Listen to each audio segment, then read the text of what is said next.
صبح طیبہ میں ہوئی،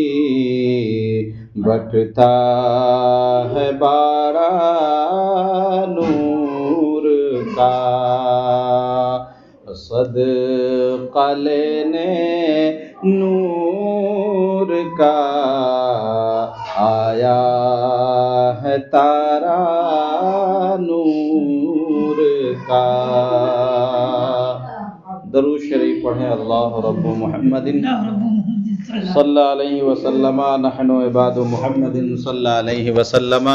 صلاۃ و سلام علیک یا رسول اللہ، علیک یا حبیب اللہ صلی اللہ تعالی علیہ وسلم۔ اللہ تبارک و تعالی قرآن مجید میں ارشاد فرماتا ہے، قل بفضل اللہ وبرحمتہ فبذلک فلیفرحوا، کہ جب اللہ تبارک و تعالی کا فضل ملے، اس کی رحمت ملے، تو اس پر لوگوں کو چاہیے کہ خوشی کا اظہار کیا کرے۔ اور آج کی یہ محفل بھی علی جناب دلاور خان صاحب کی پوتی ام الخیر کی پیدائش کی تاریخ جو آج 1 دسمبر ہے، اس حوالے سے منعقد کی گئی ہے۔ دعا کرے اللہ تبارک و تعالی اس محفل کے توسل سے تمام اہل خانہ کو اللہ تبارک و تعالی زمینی و آسمانی ناگہانی بلاؤں سے محفوظ و معمون فرمائے۔ دوستان محترم، عزیزان گرامی وقار، اللہ تبارک و تعالی نے اپنے بندوں کو خوشی منانے کا، اظہار کرنے کا اور ہدیہ تشکر پیش کرنے کا باقاعدہ قرآن کے اندر حکم بھی دیا اور بتایا بھی کہ اس طریقے سے خوشی منائی جاتی ہے۔ آپ دیکھیں،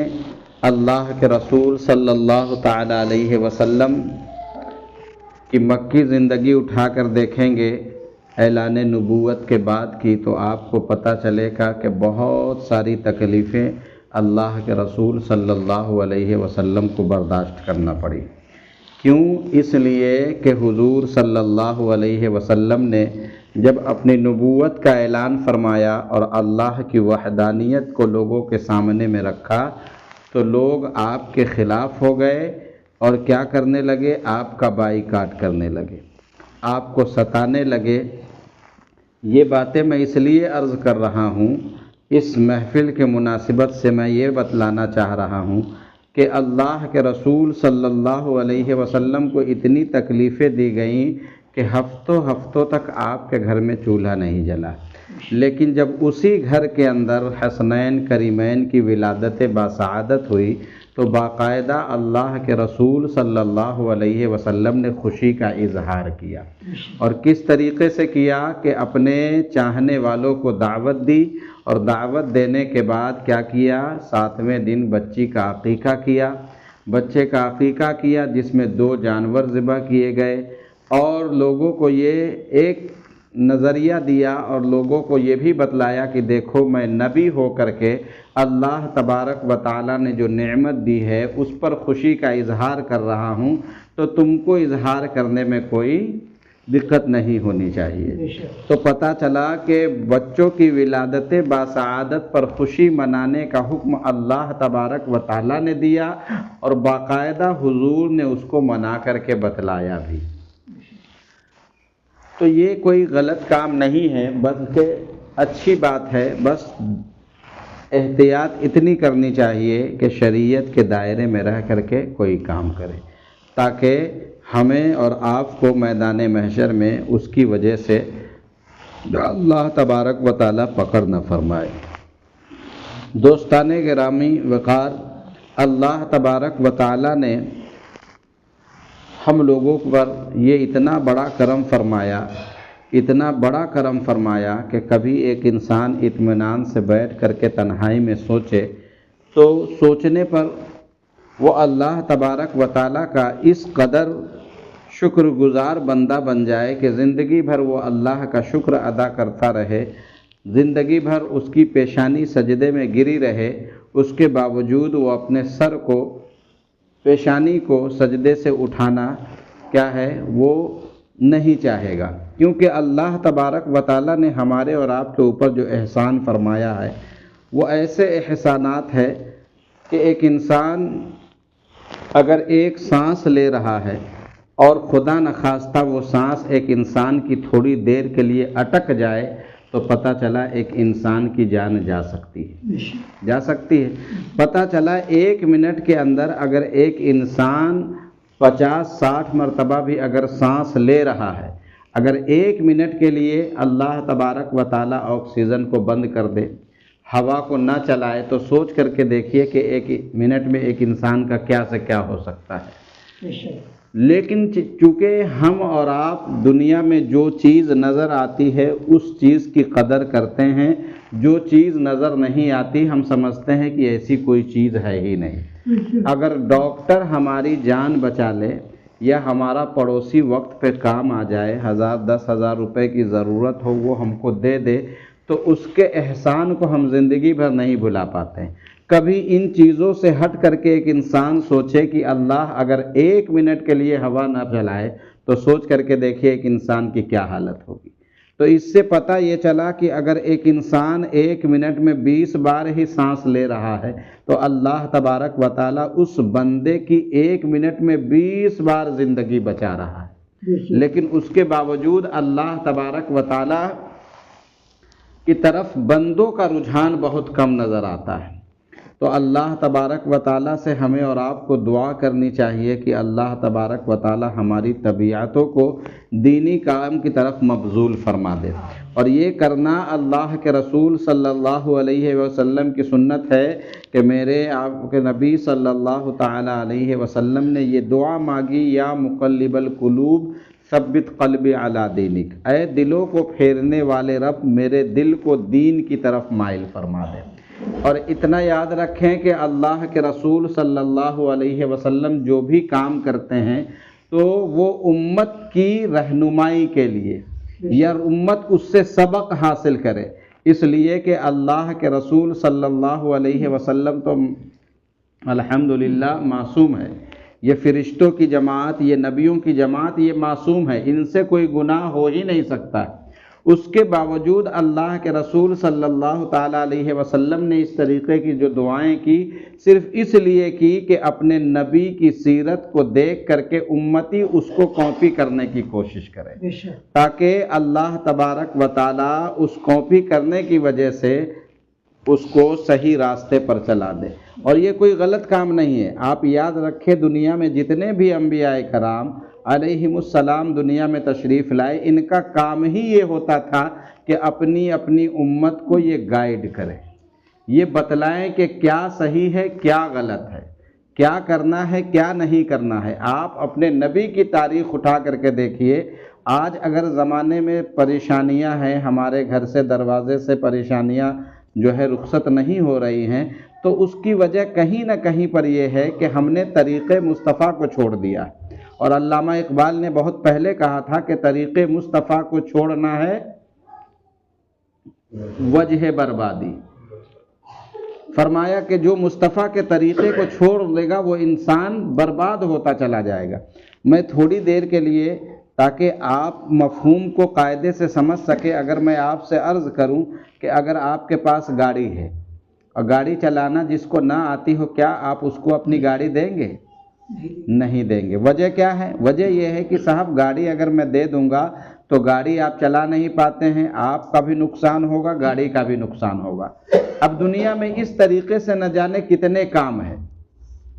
اگر بغیر جانے ہوئے ایک انسان کرے تو کیا ہوگا؟ اس کا فائدہ اٹھانے کے بجائے ایک انسان کا اس میں نقصان ہو سکتا ہے۔ وجہ کیا ہے کہ بغیر سیکھے بغیر جانے اگر ہم نے اس کام کو کرنا شروع کر دیا تو دقتیں پریشانیاں ہمارے ساتھ لگی رہیں گی۔ عزیزان گرامی، یہ دنیا کی چیزیں ہیں جس کو لوگوں نے بنائی ہیں، اگر اس کو یوز کرنا ہے، جیسے موبائل ہے، موبائل فون بنانے والے نے یہ ساری چیز پہلے بتلا دی کہ اس فنکشن میں جاؤ گے تو یہ کام ہوگا، اس میں جاؤ گے تو یہ کام ہوگا، اس سے یہ کرو گے، اس سے وہ کرو گے، یعنی کہ جو گائیڈ لائن ہے اس کے حساب سے ایک انسان اگر کام کرے تو وہ چیز فائدہ دیتی ہے، اگر اس سے ہٹ کر کے کام کریں گے تو نقصان اٹھانا پڑتا ہے۔ کبھی ہم اور آپ نے توجہ اس بات پر کرنے کی کوشش کی کہ اللہ تبارک و تعالیٰ نے انسانوں کو بنایا ہے، کسی انسان نے انسان کو نہیں بنایا، تو انسان کیسے کامیاب ہو سکتا ہے؟ یہ موبائل بنانے والی کمپنی بتاتی ہے کہ ایسے یوز کرو گے تو یہ موبائل صحیح سلامت رہے گا، تو اسی طریقے سے اللہ نے بندوں کو بنایا تو اللہ نے یہ بھی بتایا کہ کیسے جیو گے تو تم کامیاب ہوگے، اور کس طریقے کی طرف جاؤ گے تو تم پریشانیوں میں مبتلا ہو جاؤ گے۔ اور اس چیز کو بتلانے کے لیے کرم فرمایا اللہ نے ہمارے اور آپ کے اوپر کہ اللہ نے اپنے محبوب کو ہمارے درمیان بھیجا اور فرمایا کہ میرے بندوں کو جا کر کے آپ بتلائیں کہ ان کو زندگی کیسے جینی ہے۔ اگر ویسے جئیں گے تو آپ انشاءاللہ خوشحال رہیں گے، وگرنہ چونکہ یہ اللہ کا بنایا ہوا پروڈکٹ ہے، اگر اس کو اس طریقے سے یوز کیا جائے جیسے لوگ چاہتے ہیں تو ظاہر سی بات ہے اس میں دقتیں پریشانیاں آنا شروع ہو جائیں گی۔ اب کون سا ایسا پہلو ہے جس پر اللہ کے رسول صلی اللہ علیہ وسلم نے ہمارے اور آپ کے اوپر رہنمائی نہیں فرمائی؟ کبھی غور کریں گے تو میں تو کبھی کبھی سوچنے پر مجبور ہو جاتا ہوں کہ جوتا یا جوتی ہم اور آپ پہنتے ہیں، کوئی یہ نہیں بتلاتا کہ جوتا ایسا پہنو، جوتی ایسی پہنو، کوئی یہ بتلاتا ہے؟ لیکن اللہ کے رسول نے یہ بات بھی بتلائی کہ جوتی پہننے جا رہے تو پہلے کون سا پیر ڈالو، بعد میں کون سا ڈالو۔ کتنی چھوٹی سی بات ہے۔ پینٹ پہننا کوئی کسی کو سکھلاتا ہے؟ اللہ کے رسول نے یہ بات بھی بتلائی کہ شلوار اگر پہن رہے تو پہلے کون سا پیر ڈالو، بعد میں کون سا ڈالو۔ یہ کون بتلاتا ہے؟ ناخون کتنی چھوٹی چیز ہے،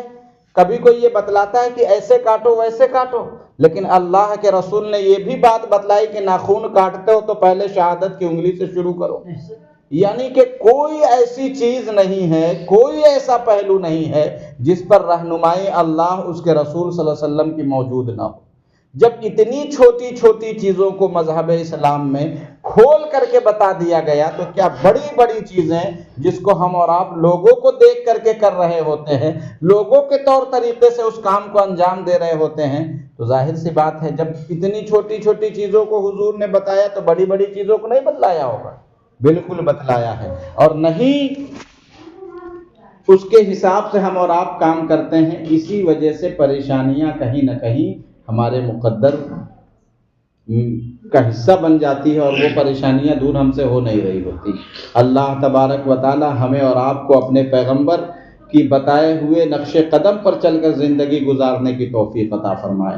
دیکھیے حضور صلی اللہ علیہ وسلم کس طریقے سے خوشی، اللہ کے رسول صلی اللہ علیہ وسلم نے اپنی پہلی بیوی حضرت خدیجۃ الکبریٰ رضی اللہ تعالی عنہا کے انتقال کے بعد الگ الگ موقعوں پر حضور نے 10 ازواج مطہرات کو اپنی زوجیت میں لیا، سب کو پناہ دیا۔ اس کی تاریخ الگ ہے کہ کیوں اتنے سارے نکاح آپ نے فرمائے۔ میرے عزیز میں بتلانا یہ چاہ رہا ہوں، حضور کی عادت کریمہ تھی کہ جب بھی نکاح کرتے تو دوسرے دن کیا کرتے تھے؟ دعوت کیا کرتے تھے لوگوں کی، اور بتلاتے تھے کہ یہ اس خوشی میں دعوت ہے کہ اللہ نے مجھ کو بیوی کی صورت میں کیا ہے؟ ایک نعمت دی ہے۔ اولاد کی صورت میں نعمت دی تو خوشی کا اظہار کیا، بیوی کی صورت میں اللہ نے اپنے محبوب کو زوجہ عطا فرمایا تو اس میں اللہ کے رسول نے خوشی کا اظہار کیا۔ اور صحابہ کرام کی عادت تھی کہ حضور سے کوئی بھی چیز اگر نہیں سمجھ میں آتی فوراً پوچھتے تھے۔ تو ایک وقت ایسا آیا کہ حضور صلی اللہ علیہ وسلم کی شادی ہوئی، نکاح آپ نے فرمایا، تو اللہ کے رسول صلی اللہ علیہ وسلم کے صحابہ کرام پریشان تھے۔ پریشانی کی وجہ یہ تھی کہ حضور صلی اللہ علیہ وسلم شادی کے بعد دعوت دیتے ہیں اور حضور نے دی ہے، اور میں نے سنا ہے کہ کافی دنوں سے حضور کے گھر میں چولہا نہیں جلا، اچانک سے حضور کھانے پینے کا انتظام کیسے کریں گے؟ یہ باتیں اچانک سے ہو رہی تھی کہ حضور کی نظر ان صحابہ کرام پر پڑی تو حضور صلی اللہ علیہ وسلم نے فرمایا، اے صحابہ کرام کس بات کو لے کر کے باتیں ہو رہی؟ اور اس کی تفسیر آپ پڑھ سکتے ہیں وَمَا مِن دَابَّةٍ فِي الْأَرْضِ إِلَّا عَلَى اللَّهِ رِزْقُهَا میں۔ اللہ کے رسول صلی اللہ علیہ وسلم نے جب یہ بات پوچھی تو میرے آقا صلی اللہ علیہ وسلم کے صحابہ کرام نے کہا، یا رسول اللہ رزق کو لے کر کے باتیں ہو رہی۔ تو میرے آقا سمجھ گئے اور فرمایا، اے صحابہ میں وہ بات تم کو نہ بتلاؤں جو مجھ کو حضرت جبرائیل علیہ السلام نے بتلائی ہے؟ تو حضور صلی اللہ علیہ وسلم نے جب یہ بات کہی تو صحابہ کرام نے کہا یا رسول اللہ کرم فرمائے بتلائے. تو میرے آقا نے فرمایا اے صحابہ رزق کو لے کر کے کبھی پریشان نہ ہوا کرو، اس لیے کہ اللہ تبارک و تعالیٰ نے قرآن میں وعدہ فرمایا وَمَا مِن دَابَّةٍ فِي الْأَرْضِ إِلَّا عَلَى اللَّهِ رِزْقُهَا کہ زمین پر جتنی جاندار چیزیں ہیں اس کو رزق دینے کی ذمہ داری میری ہے. اور کس کو کہاں دینی ہے، کس کا رزق کہاں پہنچانا ہے، اللہ تبارک و تعالیٰ یہ خوب جانتا ہے. یہ بات کہنے کے بعد میرے آقا نے فرمایا جبرائیل نے جو مجھ کو بات بتلائی وہ یہ ہے کہ حضرت سلیمان علیہ السلام کی حکومت ہر چیز پر تھی. وہ ہوا کو حکم دیتے ہوا رک جاتی، پانی کو حکم دیتے پانی بہنا بند ہو جاتا. اللہ کے رسول حضرت سلیمان علیہ السلام پرندوں کو حکم دیتے وہ آپ کے پاس آ کر کے بیٹھ جاتا. زمین، شجر و حجر، جس چیز کو آپ چاہتے حکم دیتے وہ آپ کی فرما برداری میں لگ جاتے. تو حضرت سلیمان علیہ السلام سے ایک واقعہ حضرت جبرائیل علیہ السلام نے عرض کیا. اللہ کے رسول فرماتے ہیں کہ جبرائیل نے مجھ کو یہ بات بتلائی کہ حضرت سلیمان علیہ السلام کہیں سفر پر تھے، کہیں جا رہے تھے، تو آپ نے شام ہونے کے وقت ایک خیمہ ندی کے کنارے میں لگوایا. ندی کے کنارے جب خیمہ لگوایا تو حضرت سلیمان علیہ السلام اوپر بیٹھے تھے تو نیچے آپ نے کیا دیکھا کہ ایک چیونٹی ندی کے کنارے سے جا رہی ہے اور اس کی چونچ میں ہری رنگ کی پتی دبی ہوئی ہے. حضرت سلیمان علیہ السلام نے جب یہ منظر دیکھا تو کیا دیکھا کہ وہ چیونٹی ندی کے کنارے جاتی ہے اور جانے کے بعد کچھ بولتی ہے تو اتنے میں ندی کے اندر سے ایک مینڈک باہر آتا ہے، اس کے اوپر وہ چیونٹی سوار ہوتی ہے اور مینڈک اندر چلا جاتا ہے. پھر وہ باہر آیا، اللہ کے رسول حضرت سلیمان علیہ السلام نے دیکھا کہ مینڈک بھی ہے اور اس کے ساتھ چیونٹی بھی ہے، لیکن چیونٹی کی چونچ میں جو ہری پتی دبی ہوئی تھی وہ پتی نہیں ہے. تو حضرت سلیمان علیہ السلام نے چیونٹی کو مخاطب کر کے کہا یہ بتلا کہ جب تو یہاں سے گئی تھی تو تیری چونچ میں ہری پتی دبی ہوئی تھی، اب واپس آئی ہے تو وہ چیز نظر نہیں آ رہی، وہ کہاں گئی؟ تو حضرت سلیمان علیہ السلام سے وہ چیونٹی کہتی ہیں اے اللہ کے پیغمبر حضرت سلیمان علیہ السلام، دراصل بات یہ ہے کہ اس پانی کے اندر میں ایک پتھر ہے اور پتھر کے بیچ میں ایک بے زبان کیڑا دبا ہوا ہے جو باہر نہیں نکل پا رہا ہے، اور جب بھی اس کو بھوک لگتی ہے تو اللہ تبارک و تعالی ہمیں حکم دیتا ہے، ہم اس کے لیے غذا لے کر کے جاتے ہیں اور اس کو کھلا کر کے واپس آتے ہیں. دوستان محترم، عزیزان گرامی وقار، بتانے کا مقصد یہ ہے کہ اللہ تبارک و تعالی جب بے زبان کیڑوں کو، پانی کے اندر پتھر میں دبے ہوئے کیڑوں کو جب بھوکا نہیں رکھتا تو اپنے نبی کے امتیوں کو کیسے بھوکا رکھ سکتا ہے؟ دراصل بات یہ ہے کہ کہیں نہ کہیں پر ہمیں سے اور آپ سے کوئی غلطی ہو رہی ہے، کہیں نہ کہیں ہم اپنے پیغمبر کے بتائے ہوئے فرامین کے مطابق اپنی زندگی کو نہیں گزار رہے ہیں، جس کی وجہ سے ہم اور آپ پریشان نظر ہوتے ہوئے آ رہے ہیں. آپ ذرا سوچ کر کے دیکھیے کہ جس نبی سے اللہ تبارک و تعالی اتنی محبت کرتا ہو، اتنی محبت کرتا ہو کہ حضرت آدم علیہ السلام سے یہ تک کہا اے آدم، اے موسیٰ، اگر مجھ کو میرے محبوب کو پیدا کرنا مقصود نہ ہوتا تو میں تم کو بھی پیدا نہیں کرتا. اللہ نے اس نبی کی امت میں ہمیں اور آپ کو پیدا فرمایا. جبکہ روایت اس طریقے سے ملتی ہے کہ حضرت موسیٰ کلیم اللہ نے لوح محفوظ پر دیکھا کہ ایک امت ایسی دنیا میں جانے والی ہے کہ جب وہ اپنے ہاتھ کو اٹھائے گی دعا کے لیے اور وہ چہرے پر بعد میں پھیرے گی، اللہ تبارک و تعالی اس کی دعا کو پہلے قبول فرما لے گا. تو حضرت موسیٰ کلیم اللہ نے کہا اے اللہ، یہ کتنی مبارک امت ہے جو دعا کرے گی اور فوراً اس کی دعا قبول ہو جائے گی. میرے مالک، میں نبی ہوں، تیرا کلیم ہوں، مجھ پر کرم فرما، اس امت کا سردار مجھ کو بنا دے، مجھ کو اس امتی کا نبی بنا دے. تو اللہ تبارک و تعالیٰ نے فرمایا اے کلیم، یہ میرے محبوب کی امت ہوگی جو آخری زمانے میں جائے گی. اللہ کے رسول صلی اللہ علیہ وسلم کے دیوانوں، موسیٰ کلیم اللہ نے کہا اے اللہ، اگر اس امت کو میری امت نہیں بناتا تو چل مجھ کو اس نبی کی امت میں پیدا فرما دے جہاں پر دعا کی جائے گی اور فوراً قبول ہو جائے گی۔ عزیزان گرامی وقار، بتانے کا مقصد یہ ہے کہ یہ موبائل فون ہے اور جس نے اس کو بنایا ہے اس نے طریقہ چلانے کا بتایا ہے کہ کیسے چلاؤ گے تو اس سے تم فائدہ اٹھاؤ گے اور کیسے چلاؤ گے تو اس سے نقصان تم کو ہونے والا ہے۔ آج آخر ہماری دعائیں قبول کیوں نہیں ہو رہی ہے؟ آخر ہمارے دروازے پر پریشانیاں کیوں نہیں جا رہی ہے؟ وجہ یہ ہے کہ جیسے اس کے بنانے والے نے استعمال کرنے کا طریقہ بتایا ہے اسی طریقے سے ہم کو بنانے والے نے ہم کو جینے کا طریقہ بتایا ہے۔ ہم کہیں نہ کہیں اس سے ہٹ کر کے زندگی گزار رہے ہیں جس کی وجہ سے ہم اور آپ پریشان نظر آ رہے ہیں۔ چھوڑیے دنیا کے جھمیلوں کو اور چلیے نبی کی بارگاہ میں پہنچتے ہیں اور وہی بولی بولتے ہیں جو بریلی کے اعلیٰ حضرت نے کہا کہ چمک تجھ سے پاتے ہیں سب پانے والے، میرا دل بھی چمکا دے چمکانے والے، تو زندہ ہے واللہ تو زندہ ہے واللہ، میرے چشم عالم سے چھپ جانے والے، اور میں مجرم ہوں آقا مجھے ساتھ لے لو کہ رستے میں ہے جا بجا کھانے والے۔ میرے عزیز، جب پیغمبر کی سیرت کو، پیغمبر کی صورت کو، پیغمبر کے کردار کو، پیغمبر کے اخلاق کو لوگ اپنا کر کے زندگی جیتے تھے تو اللہ تبارک و تعالیٰ ایسے لوگوں کی دعاؤں کو اس طریقے سے قبول فرماتا تھا کہ چہرے پر ہاتھ بعد میں جاتے تھے، دعائیں پہلے قبول ہو جاتی تھیں۔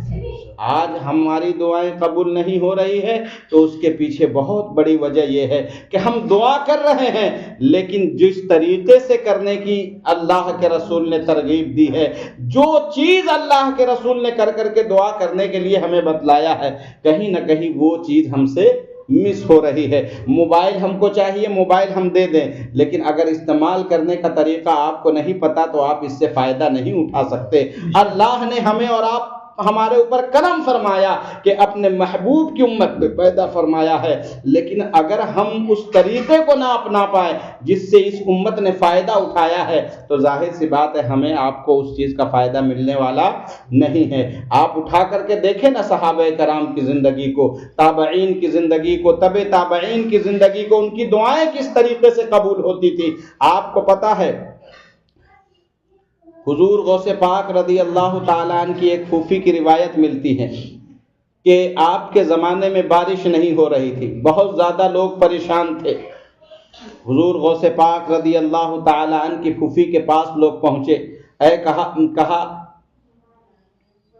کہ آپ دعا فرما دیجئے تاکہ یہ قحط سالی ہمارے یہاں سے دور ہو جائے، لوگ پانی کی وجہ سے پریشان ہیں۔ سرکار غوث اعظم رضی اللہ تعالیٰ، آپ سوچئے، ہم سوچتے ہیں نماز پڑھے، یہ کرے وہ کرے وہ کرے، یہ سب بہت ضروری ہے۔ غوث پاک کی پھوپھی کے پاس جب لوگ پہنچے ہیں تو آپ نے کچھ نہیں کیا، نہ مصلی بچھایا، نہ ہاتھ میں تسبیح لی، نہ قرآن کی تلاوت کی، بلکہ آپ نے جھاڑو اٹھائی اور جھاڑو اٹھانے کے بعد دروازے پر جھاڑو لگا دیا اور کہا کہ اے پروردگار عالم، یہ تیری ناچیز بندی ہے، اس نے جھاڑو لگا دی ہے، اب تو چھڑکاؤ کر دے۔ اتنا کہنا تھا کہ جھماجھم بارش ہونے لگی۔ نہ کوئی دعا ہے نہ کچھ ہے۔ وجہ کیا ہے کہ اس نے طریقے مصطفیٰ کو اپنا لیا ہے۔ وجہ کیا ہے کہ ان کی دعا فوراً قبول ہو گئی؟ وجہ یہ ہے کہ وہ زندگی اس طریقے سے گزار رہی ہے جس طریقے سے اللہ کے رسول نے ان کو زندگی جینے کا طریقہ بتلایا ہے۔ ہم اور آپ اپنے نبی سے بہت دور ہوتے چلے جا رہے ہیں، طریقہ مصطفیٰ کو اپنانے کے لیے تیار نہیں۔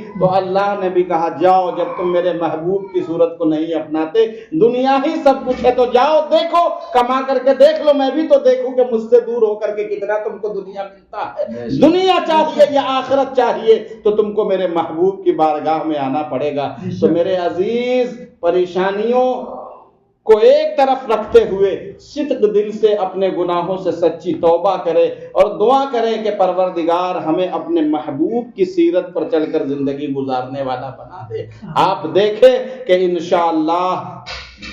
وہ وقت آئے گا کہ ہم بھی دعا کریں گے، اللہ ہماری دعاؤں کو فوراً قبول فرما لے گا۔ اللہ تبارک و تعالیٰ کی بارگاہ میں دعا ہے کہ رب قدیر ہمیں اور آپ کو کہنے سننے سے زیادہ کلمات حسنات پر عمل کرنے کی توفیق عطا فرمائے، اور کسی بھی قسم کی خطا، غلطیاں، بے ادبیاں، ریاکاریاں، بدکاریاں بھول چوک سے ہوئی ہو، اپنے حبیب کے توسل سے تمام اغلاط کو معاف فرمائے۔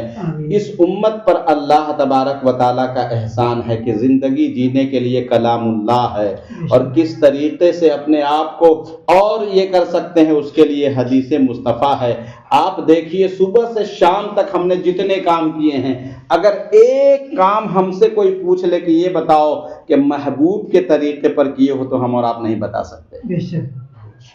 صبح سے شام ہو گئی، کوئی ایک کام ہم سے پوچھ لے، میرا رب مجھ سے پوچھ لے بتاؤ ایک دن میں 24 گھنٹے ہے رات دن ملا کر کے، 24 گھنٹے کا ایک کام ایسا بتلاؤ جس کو تم نے میرے محبوب کے طریقے پر کیا۔ میرے عزیز ہم اور آپ نہیں بتلا سکتے۔ ہم نے لوگوں کو دیکھ کر کے زندگی جینا شروع کر دیا، وہ یہ کرتے ہیں تو ہم بھی کریں گے، وہ ایسے کھاتے ہیں تو ہم بھی کھائیں گے، وہ ایسے سوتے ہیں تو ہم بھی سوئیں گے، جبکہ میرے آقا نے ہر چیز کو کھول کھول کر کے بتایا۔ جب نبی نے یہاں تک بتا دیا کہ ناخون کیسے کاٹو، تو سونے کا طریقہ نہیں بتایا، اٹھنے کا طریقہ نہیں بتایا، جاگنے کا طریقہ نہیں بتایا، کاروبار کا طریقہ نہیں بتایا، ہر چیز کا طریقہ میرے آقا نے بتایا ہے۔ اسی لیے علم دین کو اتنا فرض کیا گیا جتنا ہمارے لیے ضروری ہے۔ کسی کے لیے عالم بننا ضروری نہیں، مفتی بننا ضروری نہیں، حافظ بننا ضروری نہیں، قاری بننا ضروری نہیں۔ ہاں اگر ہم شادی کرنے جا رہے ہیں تو شادی کے مسائل کو سیکھنا فرض ہو گیا، حج کرنے جا رہے ہیں تو حج کے مسائل کو سیکھنا فرض ہو گیا، کاروبار کرنے جا رہے ہیں تو کاروبار کے مسائل کو سیکھنا فرض ہو گیا۔ تو میرے عزیز اس کام کو سیکھنا ہمارے اوپر فرض ہے جس کو ہم اور آپ کرتے ہیں، تاکہ ہم شریعت کے دائرے میں رہ کر کے اس کام کو انجام دے سکے۔ سب کے لیے مفتی بننا ضروری بھائی، شادی کے احکام کو ہم سیکھیں گے نہیں تو حقوق کیسے ادا کریں گے؟ کاروبار کے حقوق احکام کو ہم سیکھیں گے نہیں تو ہم کاروبار کیسے شریعت کی روشنی میں کریں گے؟ تو میرے عزیز اس چیز کا علم حاصل کرنا فرض کیا گیا جس کو ہم اور آپ کرنا چاہتے ہیں۔ اللہ ہمیں اور آپ کو کہنے سننے سے زیادہ کلمات حسنات پہ عمل کی توفیق دے۔ آئیے کھڑے ہو کر نبی کی بارگاہ میں خراج عقیدت پیش کریں۔ یا نبی سلام علیکہ، یا رسول سلام علیکہ، یا حبیب سلام علیکہ، صلوات اللہ علیکہ، حبیب یا رسول اللہ،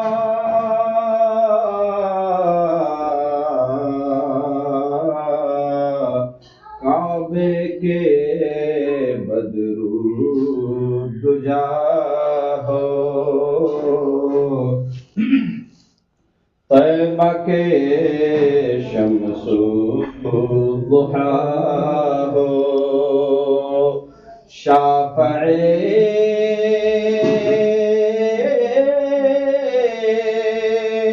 روزے جزا ہو، دافع جملہ بلا ہو، یا نبی سلام علیکہ، یا رسول سلام علیکہ، یا حبیب سلام علیکہ، صلوات اللہ علیکہ، الصلاة والسلام علیکہ یا رسول اللہ، الصلاة والسلام علیکہ یا حبیب اللہ، الصلاة والسلام علیکہ یا نورا من نور اللہ، وعلی آلک واصحابک یا شفیعنا۔